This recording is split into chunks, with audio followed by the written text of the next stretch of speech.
नमस्कार सभी छात्र छात्राओं को नमस्कार।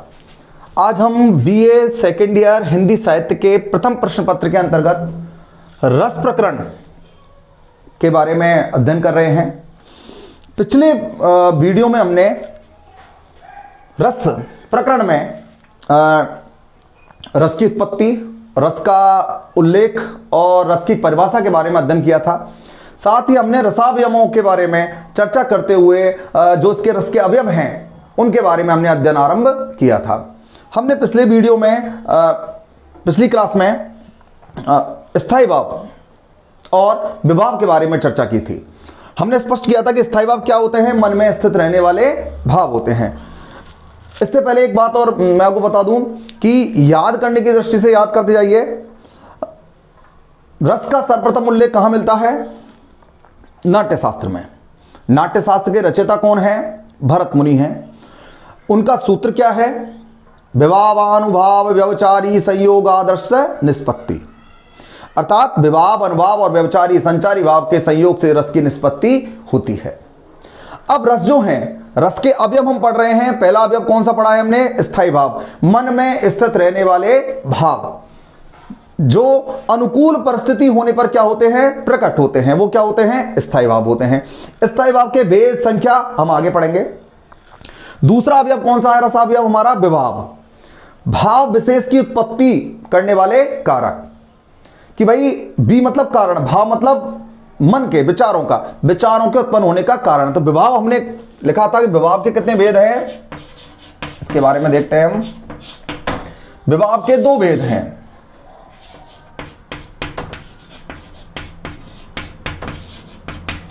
आलम्बन, उद्दीपन। विभाव के दो भेद हैं, आलम्बन और उद्दीपन। सबसे पहले हम विभाव की परिभाषा देख लेते हैं। विभाव क्या है?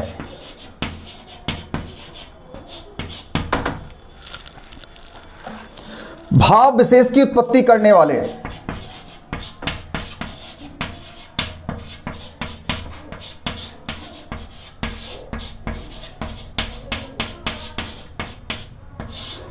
उत्पत्ति करने वाले कारक।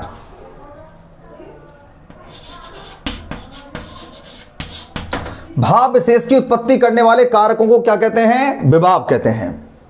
कि भाव विशेष की उत्पत्ति मतलब स्थायी भाव जो है कि जब उसे अनुकूल परिस्थितियां देने वाला कार्य कौन करता है? विभाव करता है। कि भाव विशेष की उत्पत्ति करने वाले कारक कौन से हैं? वो कारक क्या कहलाते हैं? विभाव कहलाते हैं।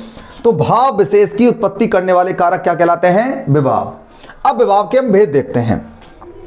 विभाव का देख लीजिए, भाव विशेष की उत्पत्ति करने वाले कारक क्या होते हैं? विभाव। अब विभाव के कितने भेद हैं? दो। कौन कौन से? आलम्बन और उद्दीपन। आलम्बन क्या होता है? आलम्बन वह होता है कि जब स्थायी भाव जब जागृत होता है, स्थायी भाव को जब अनुकूल परिस्थितियां मिलती हैं तो वह अनुकूल परिस्थितियां जो हैं वो किसी न किसी आश्रय को लिए हुए होती हैं, किसी न किसी के सहारे आती हैं। इसलिए उसे क्या कहते हैं? हम आलम्बन भाव कहते हैं। और उस विषय को, उस भाव को बढ़ाने वाली जो चेष्टाएं होती हैं या फिर जो आसपास का प्राकृतिक व्यापार होता है वो क्या होता है? उद्दीपन। परिभाषा के रूप में देखें तो सबसे पहले आलम्बन देख लेते हैं। आलम्बन क्या है? आलम्बन में जिसका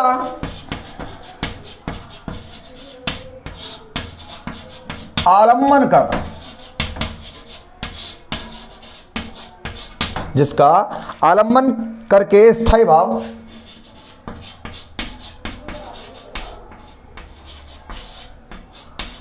के स्थायी भाव रति, स्थायी भाव है रति आदि मनोविकार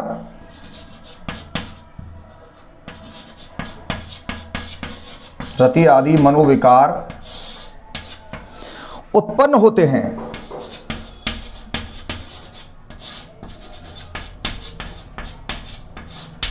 उत्पन्न होते हैं वह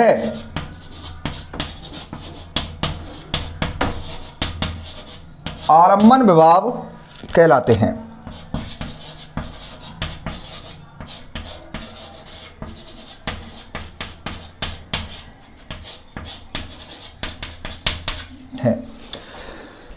देखिए, अब हमने एक पढ़ा है विभाव, भाव विशेष की उत्पत्ति करने वाले कारक क्या होते हैं? विभाव। विभाव को कितने भागों में बांटा है? दो भागों में, आलम्बन और उद्दीपन। हम पढ़ रहे हैं आलम्बन। आलम्बन क्या है? देखिए, जिसका आलम्बन, आलम्बन मतलब सहारा लेकर,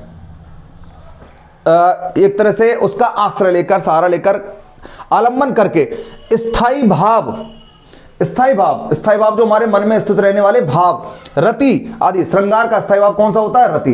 रति आदि मनोविकार उत्पन्न होते हैं। अर्थात जो हमारे स्थायी भाव हैं वो किसी ना किसी का क्या लेते हैं? एक आश्रय लेते हैं। तो जब वो आश्रय लेते हैं तो इसलिए वो क्या क्या बन जाते हैं? आलम्बन बन जाते हैं। जैसे श्रृंगार रस में आलम्बन क्या होगा? श्रृंगार रस का जब परिभाषा पढ़ते हैं तो आलम्बन क्या होगा? नायक और नायिका दोनों क्या हो जाएंगे? आलम्बन हो जाएंगे। कि जिसका आलम्बन करके स्थायी भाव, रति आदि मनोविकार उत्पन्न होते हैं वह आलम्बन विभाव कहलाते हैं। ठीक है, अब आलम्बन के कितने भेद हैं इसको देखते हैं। आलम्बन क्या होता है पहले इसको देख लीजिए। जिसका आलम्बन करके स्थायी भाव, रति आदि मनोविकार उत्पन्न होते हैं वह आलम्बन विभाव कहलाते हैं। विभाव का पहला भेद है आलम्बन, इसको हम पढ़ रहे हैं। अब पढ़ते हैं हम आलम्बन का प्रकार, आलम्बन के भेद।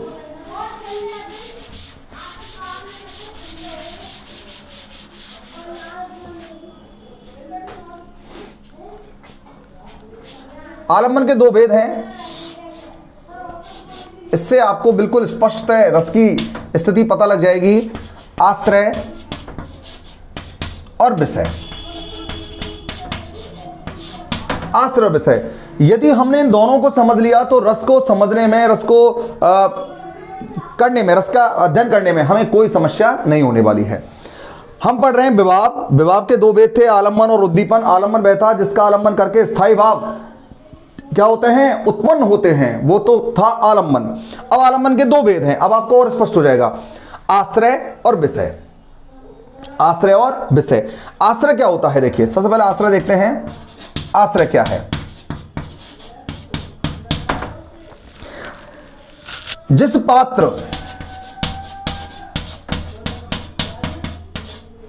पात्र में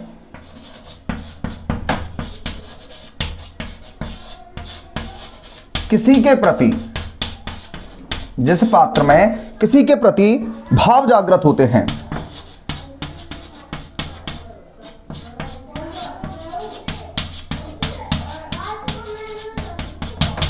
देखिए आश्रय क्या होता है? जिस पात्र में किसी के प्रति भाव जागृत होते हैं।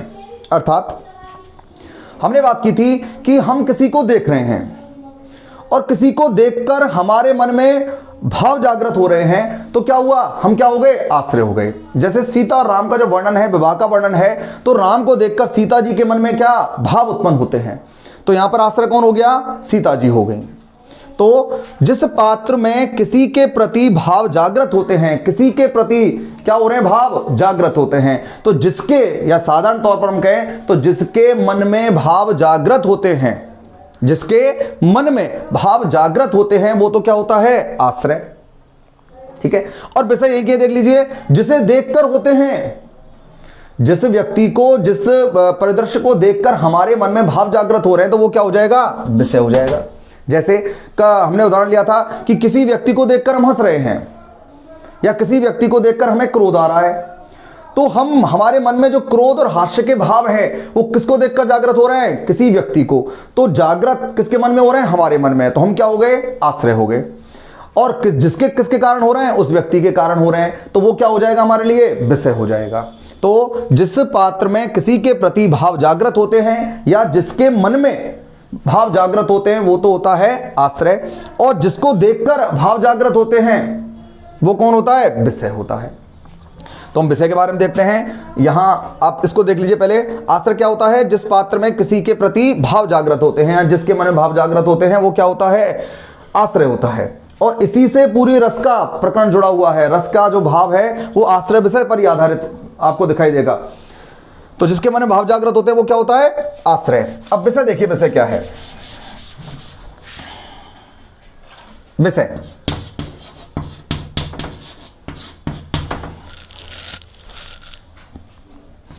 जिस पात्र के प्रति, जिस पात्र के प्रति किसी के भाव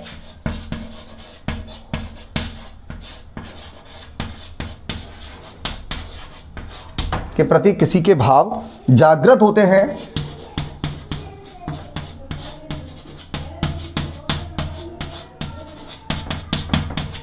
वो क्या होता है? विषय होता है। या हम देखें, या इसको शॉर्ट में सरल तौर पर लिखें, भाव को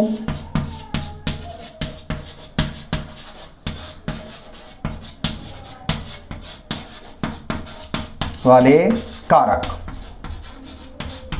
देखें, भाव को उत्पन्न करने वाले कारक, कि भाई जिसके मन में भाव उठता है वो क्या होता था? वो क्या होता है? आश्रय होता है। अब जिस पात्र के प्रति किसी के भाव जागृत होते हैं, जिस पात्र के प्रति किसी के भाव जागृत होते हैं, तो वो क्या हो जाता है? विषय हो जाएगा। कि भाई या हम देखें, भाव को उत्पन्न करने वाले कारक, कि हमारे भाव क्यों उत्पन्न हो रहे हैं, किसके कारण उत्पन्न हो रहे हैं, तो जो कारण है वो क्या है? विषय है। तो हमारे दो थे, आलम्बन के दो भाग हैं, आश्रय और विषय। आश्रय जिसके मन में भाव उत्पन्न होते हैं, और विषय क्या होता है? जिसके कारण भाव उत्पन्न होते हैं, वो क्या होता है? विषय होता है। तो हमने दो भेद पढ़े हैं आलम्बन के, आश्रय और विषय। दोनों को आपने लिख लिया होगा। आश्रय क्या था? जिस पात्र के मन में क्या होता है? भाव जागृत होता है। और जिस पात्र के प्रति किसी के भाव जागृत होते हैं, वो क्या होता है? विषय होता है। या भाव को उत्पन्न करने वाले कारक क्या होते हैं? विषय होते हैं। ठीक है, अब आगे देखते हैं हम उद्दीपन को। उद्दीपन क्या होता है? देख लीजिए, विषय क्या है? जिस पात्र के प्रति किसी के भाव जागृत होते हैं। अब देखते हैं हम विषय, सॉरी, उद्दीपन को देखते हैं। उद्दीपन क्या होता है? उद्दीपन, दोबारा मैं आपको बता दूं, विभाव के दो भेद हैं, आलम्बन और उद्दीपन। आलम्बन को हमने आलम्बन पढ़ रहे हैं। आलम्बन के भी कितने भेद थे? दो, आश्रय और विषय। आश्रय जिसके मन में भाव उठते हैं, विषय जिसके कारण उठते हैं। अब हम पढ़ रहे हैं उद्दीपन। उद्दीपन क्या है? देखिए, उत्पन्न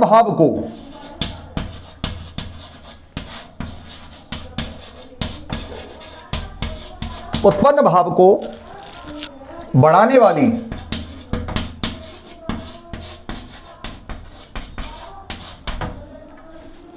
विषय की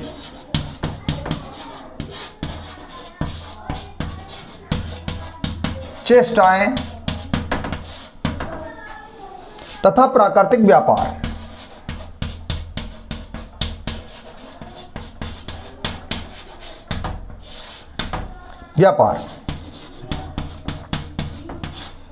उद्दीपन विभाव कहलाता है।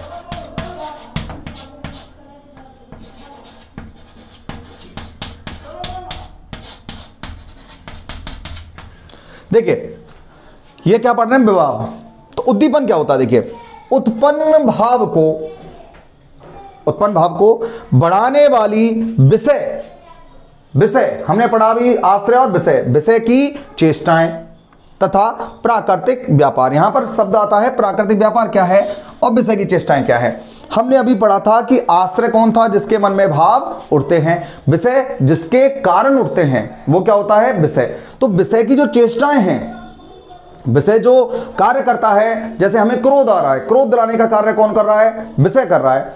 अब उसका क्या, उसकी जो चेष्टाएं हैं वो किसका रूप लेंगी? उद्दीपन का, क्योंकि उसके कारण हम में क्या उठ रहे हैं? भाव उठ रहे हैं। मन में हमारा जो स्थायी भाव है वो जागृत हो रहा है।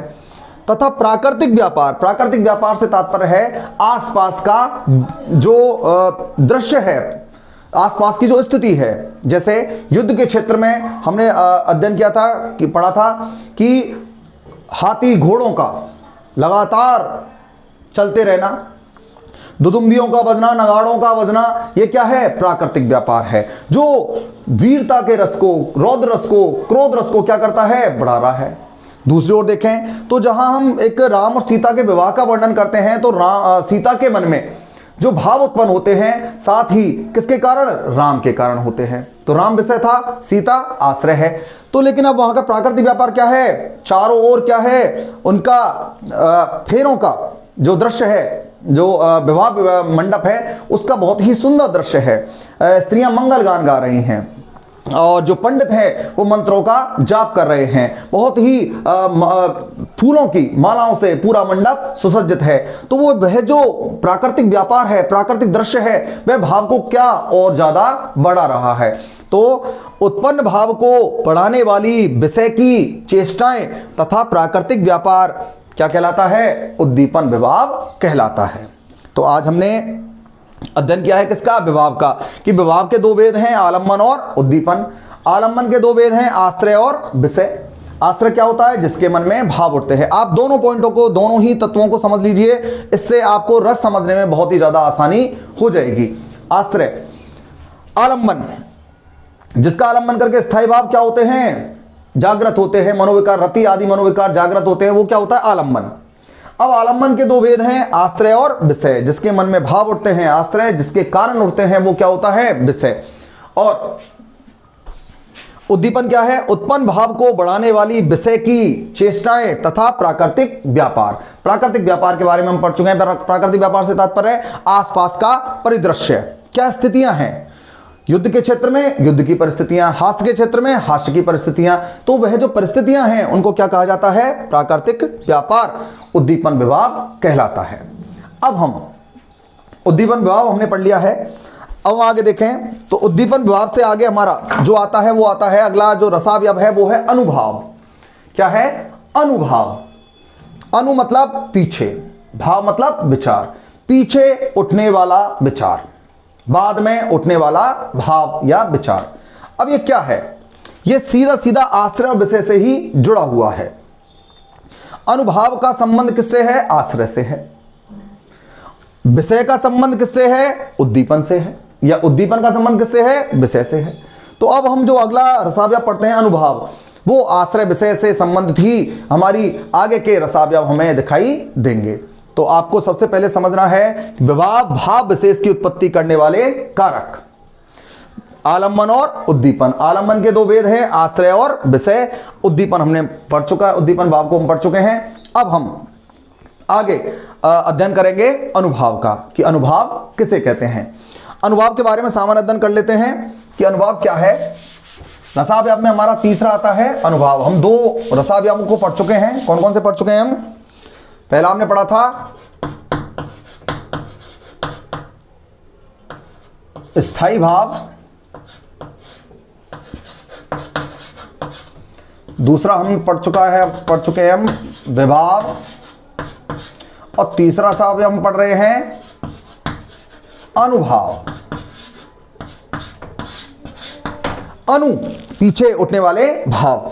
जो आश्रय होता है, जब स्थायी भाव उसका चरम तक पहुंचता है, अर्थात स्थायी भाव की जब उसे व्याप्ति होती है, तो वह स्थायी भाव के चरम तक पहुंचने के कारण जो आश्रय जो शारीरिक